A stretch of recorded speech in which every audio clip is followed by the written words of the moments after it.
ब्रह्मा कुमारी द्वारा प्रस्तुत राजयोग के मूलभूत तत्वों के इस प्रस्तुतिकरण में आपका हार्दिक स्वागत है। यह प्रस्तुतिकरण आपको मानवता से संबंधित कुछ एक ऐसे प्रश्नों का बुनियादी और रोचक जवाब देगा जिसका इतिहास अति प्राचीन है। मैं कौन हूँ? मैं क्या हूँ? मानव चेतना क्या है? हमारा सत्य परिचय क्या है तथा हम उस तक कैसे पहुंच सकते हैं, अथवा तो हम उसकी मूल पहचान कैसे प्राप्त कर सकते हैं? आइए सबसे पहले उसका अन्वेषण करें।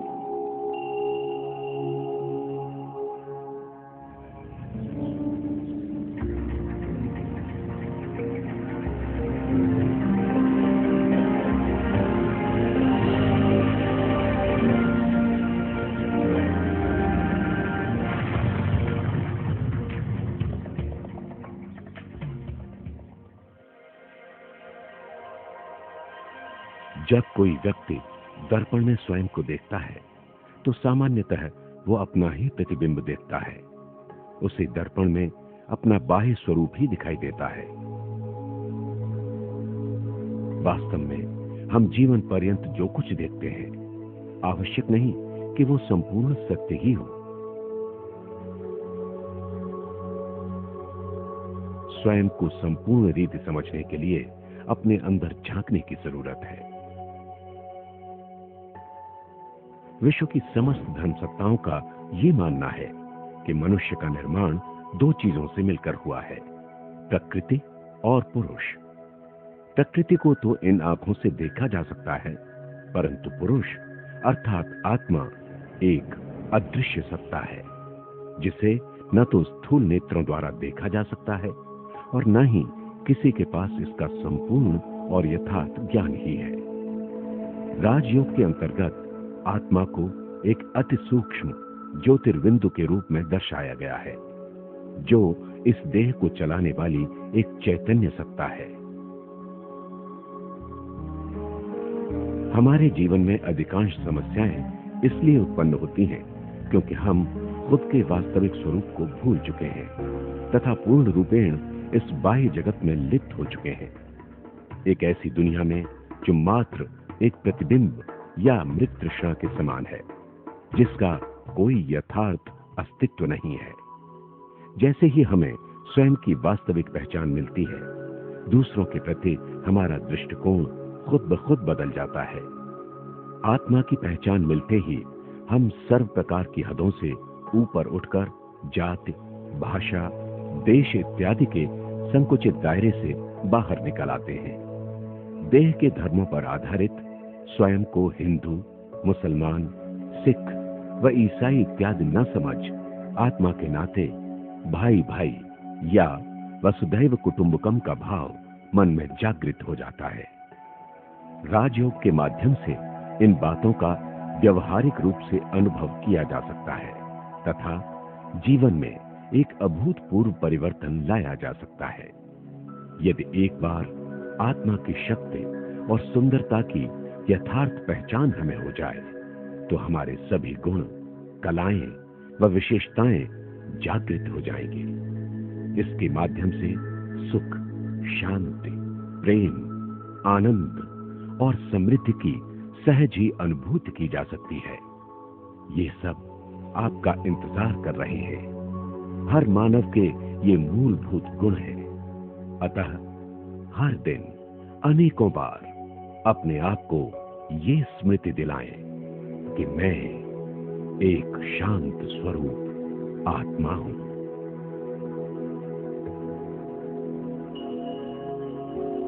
अब तक यह बात तो स्पष्ट हो चुकी है कि हम सब आत्माएं हैं। प्रत्येक उत्तर अनेकानेक नए प्रश्नों को जन्म देता है।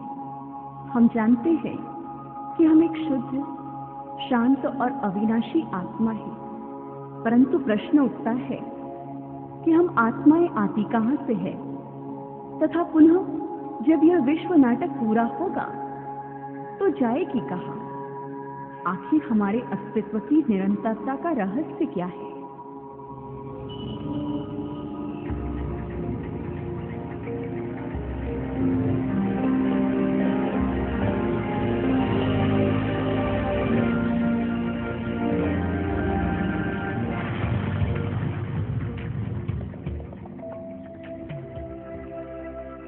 जिस तरह स्वयं को पूर्ण रूपेण जानने के लिए अपने भीतर झांकना अति आवश्यक है, वैसे ही अपने वास्तविक दुनिया का ज्ञान प्राप्त करने के लिए भी इस दुनिया से परे जाना अति आवश्यक है।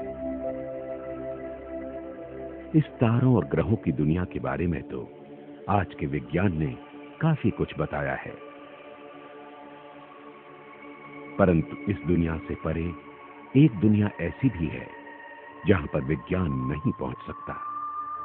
वहां तो मन बुद्धि के द्वारा ही पहुंचा जा सकता है या उसे देखा जा सकता है, क्योंकि मन एक ऐसा शक्तिशाली साधन है जो एक सेकंड में कहीं भी जा सकता है। निराकारी दुनिया आत्माओं का मूल घर है, जहां सभी आत्माएं निवास करती हैं। वो एक स्वर्णिम लाल प्रकाश की दुनिया है, जहां पर स्थूल शरीर द्वारा नहीं जाया जा सकता। अपने जिस्मानी घर का ज्ञान तो सभी को होता है, परंतु इस संसार में बहुत थोड़े लोग ऐसे हैं जिन्हें अपने रूहानी घर का ज्ञान है, या बहुत थोड़े ऐसे हैं जिन्होंने कभी उस घर के बारे में सोचा है। एक बार बुद्धि जिस चीज को समझ लेती है, मन उसकी अनुभूति सहज ही करने लगता है। जैसे ही हमें इस सत्य का बोध हो जाता है कि आत्माओं की दुनिया एक गहन शांति की दुनिया है, तो हम जब भी चाहें क्षण भर में वहां पहुंच सकते हैं। राजयोग कोई कठिन प्रक्रिया नहीं है, बल्कि अति सरल है। ये तो मात्र स्मृति की बात है। जब हम अपने मूल वतन में थे तो हम कितनी गहन शांति की अवस्था में थे। ये स्मृति ही योग है। आत्मा अपने मूल स्वरूप में एक ऊर्जा, एक ज्योतिकण है, तथा इस स्वरूप में गहन शांति है। यदि इस अवस्था के बारे में हम विचार करें तो इस देह में होते हुए भी उस गहन शांति की अनुभूति कर सकते हैं। अंतरिक्ष यात्री प्रायः अंतरिक्ष की शांति के विषय में चर्चा करते हैं, परंतु उस निराकारी दुनिया की शांति तो उससे कहीं अधिक और आनंददायी है। हम जब चाहें उस शांति की दुनिया की यात्रा कर स्वयं को अथाह शांति से भरपूर कर सकते हैं। बस सदैव यही स्मृति रहे कि हम आत्माओं का घर सुनहरे लाल रंग का है, जहां सर्वत्र शांति ही शांति है।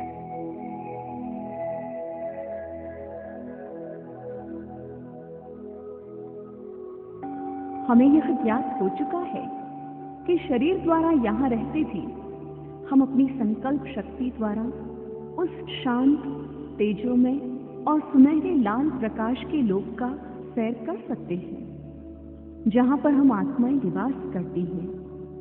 हम एक बात और भी भूल चुके हैं, उस परम दिव्य स्रोत को, जहाँ से ही हमें सारी शक्तियाँ और सारे गुण प्राप्त होते हैं, और जिसके सानिध्य में आकर ही आत्मा जन्म जन्मांतर के लिए भरपूर हो जाती है।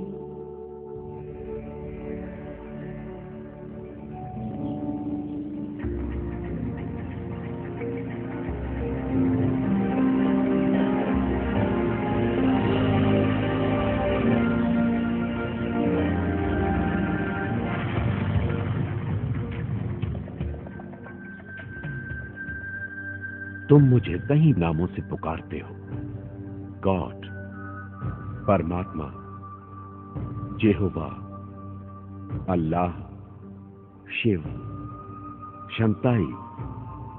तुमने चर्च, गुरुद्वारे, मंदिर, मस्जिद और मूर्तियां बनाई। मेरे नाम पर कितने युद्ध किए तथा मुझ पर कितनी बलियां चढ़ाई।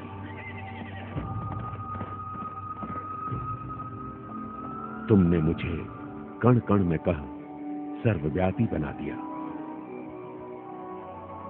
जब संकट और दुख की घड़ी आती है तो तुम मुझे याद करते हो और सुख के दिनों में भूल जाते हो। तुमने जन्म जन्मांतर देव रूप में मेरी पूजा की, फिर भी मुझे जानते नहीं। गुरु गोसाई लोगों ने मानव मात्र को मेरी राह दिखाने की कोशिश की, परंतु किसी को मैं प्राप्त नहीं हुआ। मैं ही तुम्हारी माता और मैं ही तुम्हारा पिता। मैं ही हूं जिससे तुम सारे संबंध जोड़ सकते हो। तुम्हारी तरह न तो मेरा जन्म ही होता है और न ही तुम्हारी तरह मैं कभी मरता हूं। मैं एक ज्योति हूं। मेरा स्वरूप अति सूक्ष्म बिंदु के समान है, जिसे स्थूल नेत्रों से नहीं देखा जा सकता। तुम सब भी मेरी तरह ही अति सूक्ष्म ज्योति बिंदु हो। मेरा धाम शांति धाम है, जहां सर्वत्र शांति ही शांति है। एक समय तुम सब भी उसी सुनहरी दुनिया में मेरे साथ निवास करते थे। फिर वहां से आकर इस स्थूल दुनिया में शरीर धारण किया। तत्पश्चात तुम्हारी जीवन कहानी प्रारंभ हुई। समय के बीतने के साथ साथ तुम मुझे और अपने घर को भूल गए। मैं पुनः आया हूं तुम्हें समय के महत्व और रहस्य को बतलाने के लिए। मैं पुनः अवतरित हुआ हूं तुम्हें वो सब कुछ याद दिलाने के लिए जिसे तुम भूल चुके हो। मैं पुनः आया हूं तुम्हें प्रेम, शांति और शक्ति से भरपूर करने। याद करो, याद करो।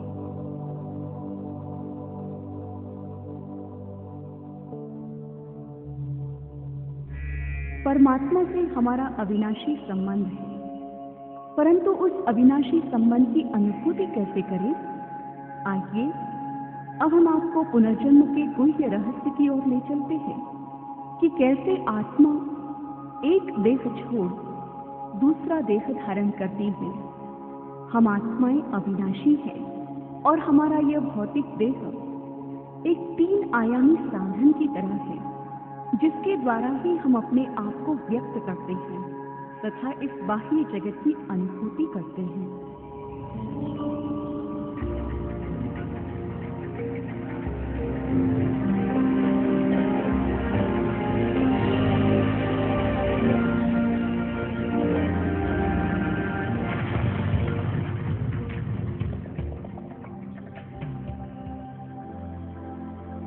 मनुष्य जीवन अनेकानेक अनुभवों से भरा पड़ा है।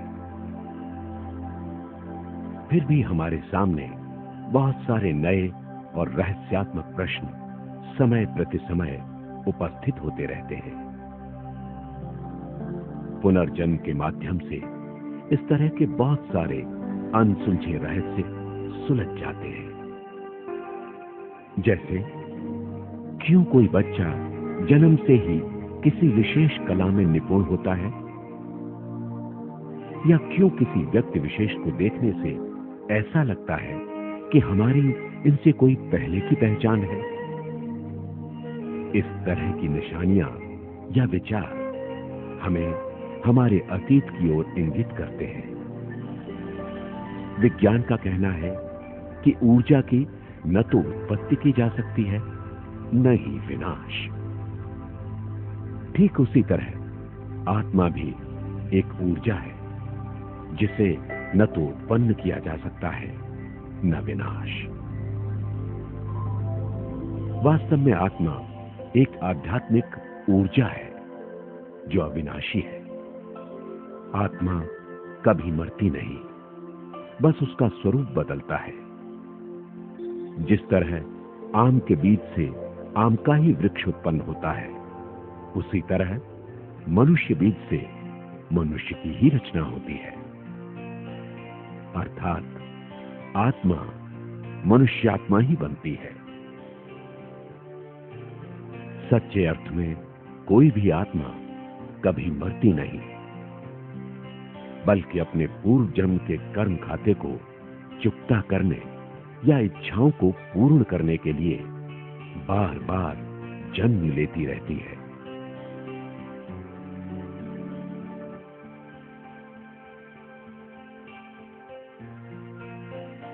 पुनर्जन्म की अवधारणा वर्तमान क्रियाकलापों को परिवर्तन करने और जो कुछ बीत चुका है उसे सहज स्वीकार करने की शक्ति देता है। मानसिक संकीर्णता को तोड़ हमें स्वतंत्रता और विशाल दृष्टिकोण प्रदान करता है। सदैव ध्यान रखें, न कभी कोई मरा है, न ही मरेगा। हर एक नया किरदार निभाने के लिए मात्र अपना चोला परिवर्तन करता है।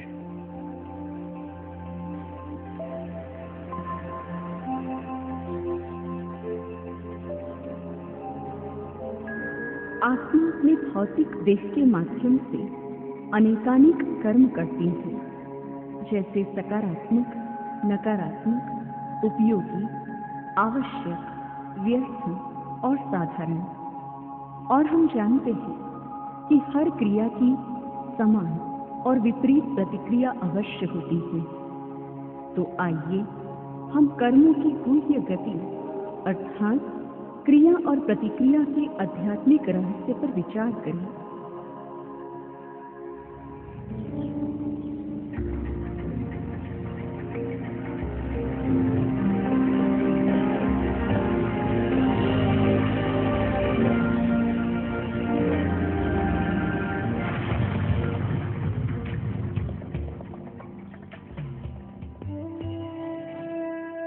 आज की विचारधारा के अनुसार मनुष्य अपने दुर्भाग्य का दोषारोपण दूसरे पर करता है।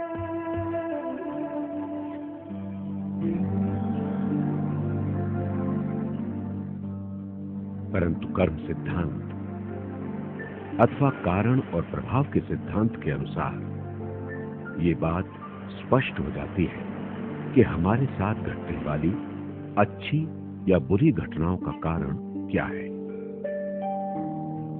तथा अपने जीवन को श्रेष्ठ और निर्विघ्न बनाने के लिए हम क्या कर सकते हैं। न्यूटन का तीसरा सिद्धांत ये कहता है कि हर क्रिया की समान और विपरीत प्रतिक्रिया होती है। क्राइस्ट ने भी यही कहा है कि हम जो बोते हैं वही काटते हैं।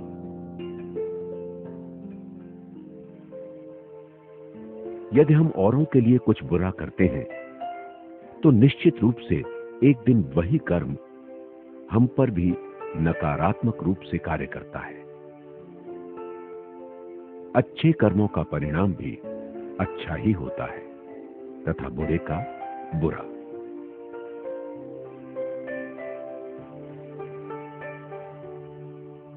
कर्म सिद्धांत को पूर्ण रूपेण समझने के लिए हमें पुनर्जन्म के सिद्धांत को समझना भी अति आवश्यक है।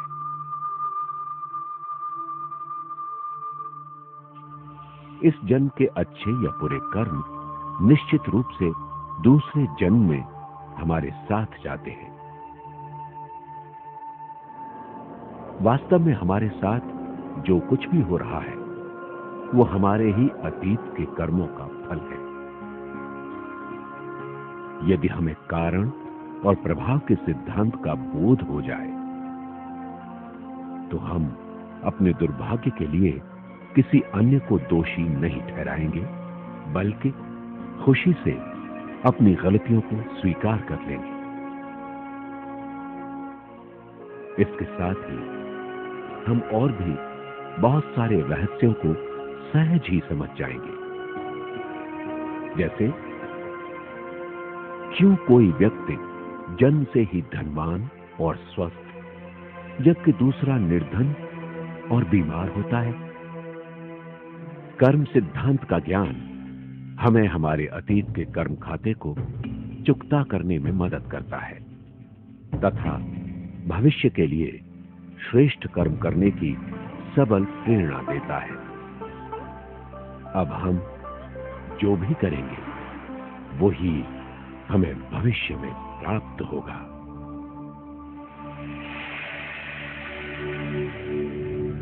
स्वाभाविक रूप से जब हमारे साथ कोई अच्छी घटना घटती है तो हम प्रसन्न होते हैं, परंतु अपने साथ घटने वाली बुरी घटनाओं को हम कैसे बदलें? राजयोग हमें इसका ही ज्ञान देता है कि कैसे राजयोग के माध्यम से अपने अंदर कुछ एक विशिष्ट शक्तियों को धारण कर अपने कर्मों में परिवर्तन लाएं। कर्म का परिवर्तन ही हमारे भाग्य का परिवर्तन है।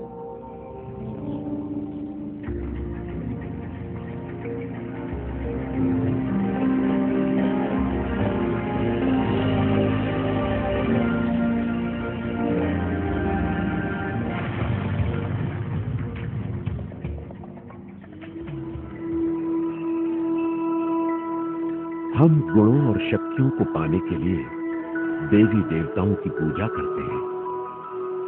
हम सोचते हैं कि काश हमारा जीवन भी इन देवी देवताओं जैसा शक्ति संपन्न और सुंदर होता। हम समझते हैं हमारा जीवन भी उन जैसा होना चाहिए, परंतु उन जैसा बनने के लिए कुछ पुरुषार्थ करने की बजाय मात्र उनकी महिमा गाकर ही संतुष्ट हो जाते हैं।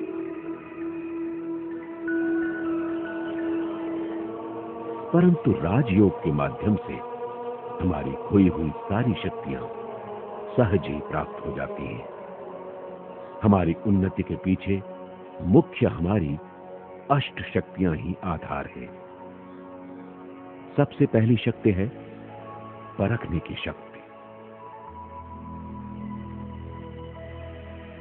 यह हमारे अंदर सत्य और असत्य के बीच अंतर करने की योग्यता है। उसके बाद है निर्णय करने की शक्ति। यह आत्मा की वो शक्ति है जिसके अनुसार आत्मा अपनी शक्तियों और कमजोरियों को ध्यान में रखते हुए किसी कार्य को करने का निर्णय लेती है। तीसरी शक्ति है विस्तार को संकीर्ण करने की शक्ति। विषम परिस्थितियों में अपनी कर्मेंद्रियों को समेट लेना, ये आत्मा की तीसरी शक्ति है। चौथी शक्ति है सहन शक्ति। परिस्थितियां मनुष्य से उसकी सारी खुशी छीन लेती हैं तथा उसके जीवन में गम का अंधकार भर देती हैं, परंतु अपनी सहन शक्ति के बल से मानव परिस्थितियों को खेल बना देता है और दुख को भी सुख में बदल देता है। पांचवी शक्ति है सामना करने की शक्ति।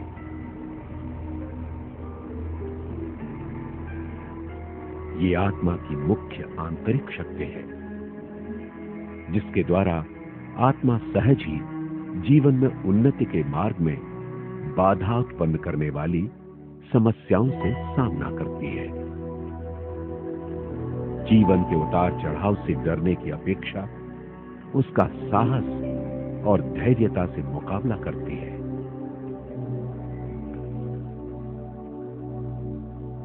छठी शक्ति है समाने की शक्ति। ये वो शक्ति है जिसके द्वारा आत्मा सभी की कमी कमजोरियों को सागर के समान स्वयं में समा लेती है।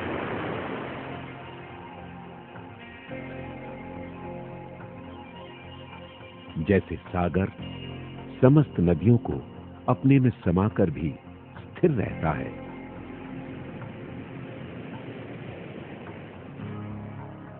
वैसे ही आत्मा भी दूसरों के अवगुणों को समाकर शांत और शुभ चिंतक बनी रहती है।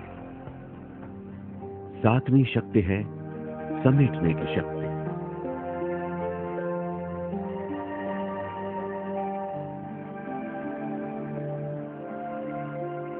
इसके द्वारा आत्मा इतनी सशक्त हो जाती है कि जब चाहे वो अपने विचारों के विस्तार को समेट सकती है तथा बीती बातों के प्रभाव से मुक्त रह सकती है।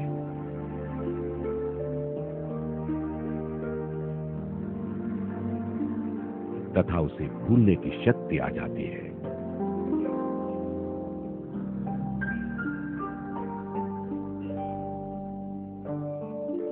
आठवीं शक्ति है सहयोग की शक्ति। सहयोग की शक्ति से बड़ा कार्य भी सरल हो जाता है। राजयोग के माध्यम से सहज ही ये आठों शक्तियां हमारे अंदर आ जाती हैं तथा हमारा जीवन शक्तिशाली बन जाता है। परमात्मा ने हमें जो शक्तियां सृष्टि के प्रारंभ में दी थी, वो समस्त शक्तियां पुनः राजयोग से प्राप्त हो सकती हैं।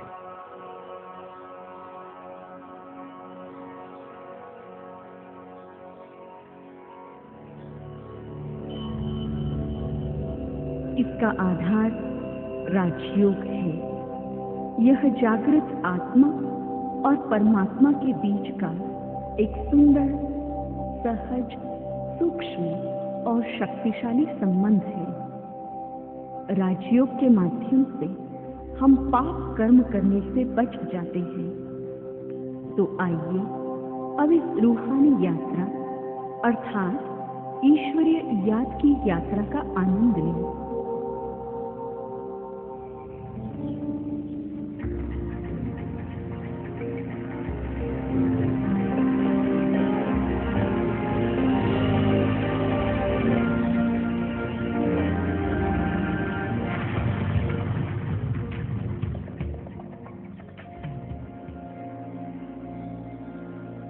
सत्य और पवित्र ज्ञान की अनुभूति ही योग है। मैं एक आत्मा हूं, अति सूक्ष्म ज्योति बिंदु हूं तथा मुझ आत्मा का पिता भी मुझ जैसा ही है, परंतु वो परम और अनंत है। आत्मा का परमात्मा के साथ मानसिक संबंध ही सर्वोच्च मानसिक अवस्था है, जिसमें आत्मा स्वयं को शांति, प्रेम और प्रसन्नता के सागर में डूबा हुआ महसूस करती है। योग शब्द सुनने से ऐसा लगता है कि ये शायद कोई बहुत ही कठिन प्रक्रिया होगी, परंतु नहीं। योग का सीधा सा अर्थ याद है। आत्मा अपने पिता परमात्मा को सच्चे मन से याद करे, यही योग है।